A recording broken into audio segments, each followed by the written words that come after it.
Čaute, vítajte pri našom Number 3 challenge a môžeme rovno začať. Počkať. Kde je Manek? To nevadí, privoláme si ho. Baby, baby, baby, baby, oh. Co?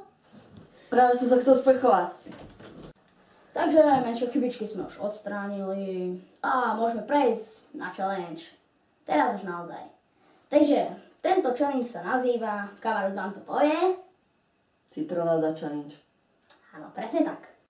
Takže tento challenge nám navrhol náš fanúšik, volá sa HendoXX. Vlastne tento challenge nám ho navrhol, tak ho teraz ideme urobiť. Takže tento challenge je o tom, kto rýchlejšie vypije pol litra citronády vlastne.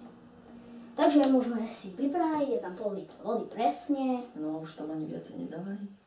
Dal som tam už predtým trochu citrónu. Dobre, tomu by malo stačiť. Tak a budeme to prelievať do takýchto zavaraninových pohárov, lebo sme nemali veľké poháre. Takže už to tam naliac. Ale toto skôr vyprie. Toto isté urobíme aj s druhým pohárom. Neviem vám to ukazovať. Už štartujeme to, takže počkaj. 3, 2, 1, teraz.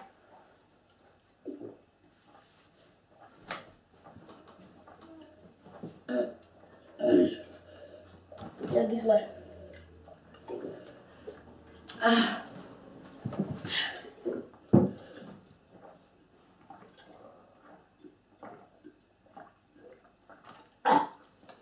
Grcať.